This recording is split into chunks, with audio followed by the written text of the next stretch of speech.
अस्सलामुअलैकुम। तो वेलकम है आपका मेरे इस चैनल इन्फो जी में। तो फ्रेंड्स, इस वीडियो में हम जानेंगे स्पेस के मुतालिक कुछ ख़ास इन्फॉर्मेशन जिसके बारे में शायद ही आपको मालूम हो। तो ज़्यादा बात ना करते हुए चलिए स्टार्ट करते हैं अपनी वीडियो।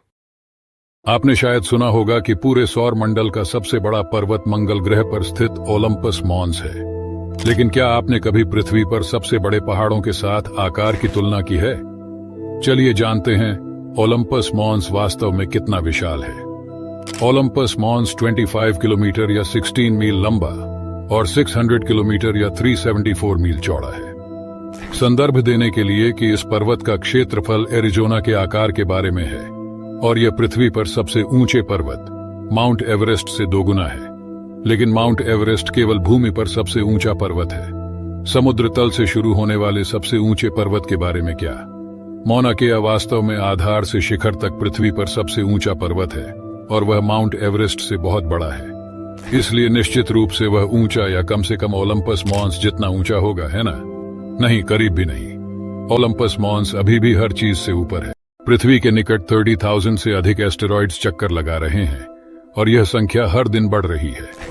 उनमें से अधिकांश हमारे लिए कोई खतरा नहीं है, लेकिन एक विशाल घातक एस्टेरॉइड है जिसने वर्षों से वैज्ञानिकों को चिंतित किया है और हम जानते हैं कि यह 2029 तक पृथ्वी से टकराने का संभावना है। एपोफिस एक विशाल एस्टेरॉइड है जो पृथ्वी की ओर अपना रास्ता बना रहा है।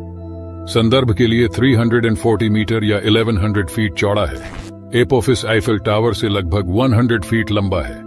यह वॉशिंगटन स्मारक के आकार से दोगुना है और अधिकांश बड़े क्रूज जहाजों के आकार का है और एपोफिस प्रभाव से 1000 मेगाटन टीएनटी यानी 10 से सैकड़ों परमाणु बमों के बराबर विस्फोट होगा जो सभी एक ही समय में फटेंगे। प्रभाव स्थल के कई 100 किलोमीटर के भीतर बहुत बड़े पैमाने पर नुकसान होगा। लेकिन शुक्र है, एपोफिस का पृथ्वी से टकराने का संभावना कम है। आपने पहले ज़ॉम्बीज के बारे में सुना ही होगा, लेकिन क्या आपने कभी ज़ॉम्बी प्लैनेट के बारे में सुना है?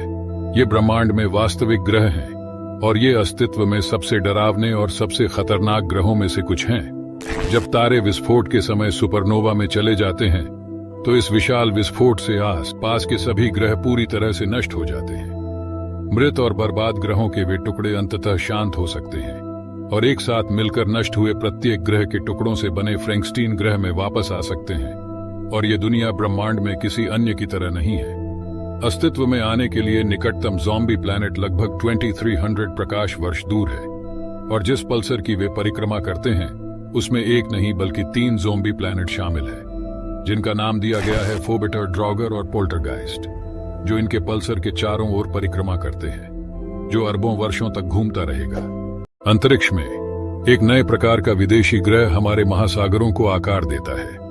ये विशाल जल संसार पृथ्वी के द्रव्यमान से 10 गुना तक बड़े हो सकते हैं, जिनमें विशाल महासागर शामिल हैं जो सैकड़ों या 1000 किलोमीटर की गहराई तक फैले हुए हैं। कुछ को वे ज्वार से अपने तारे में बंद कर देते हैं, जहां केवल रात का पक्ष ही जीवन के लिए पर्याप्त ठंडा होता है, तथा यह हाइसीन प्लैनेट भी हो सकते हैं। यदि उच्च दृश्य दुनिया पर जीवन है तो यह पृथ्वी के विकसित और गर्म उच्च दबाव वाले रासायनिक सूप से बहुत अलग दिख सकता है।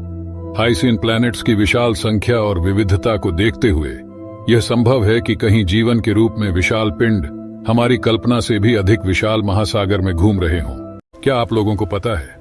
यह आप लोग जो देख रहे हो इसे कहते हैं टी सेल और यह है कैंसर सेल। ये देखने में थोड़ा अजीब लग रहा होगा, पर दरअसल ये टी सेल इस कैंसर सेल की हत्या करने में लगा है। टी सेल हमारा इम्यून सिस्टम का बहुत मेजर कंपोनेंट होता है जो हमें ऐसे इन्फेक्टेड चीजों से बचाता है। ये हमारे शरीर के एक तरह से सिपाही है जो हमारे लिए लड़ते हैं। इनके कारण कैंसर इंसानों के शरीर पे कब्जा नहीं कर पाते। तो फ्रेंड्स, ये थी आज की वीडियो। मैं उम्मीद करता हूँ आपको ये वीडियो ज़रूर पसंद आई होगी। तो इस वीडियो को कर दें लाइक और चैनल को कर दें सब्सक्राइब। और हाँ, कमेंट में ज़रूर बताइएगा कि आपको ये वीडियो कैसी लगी।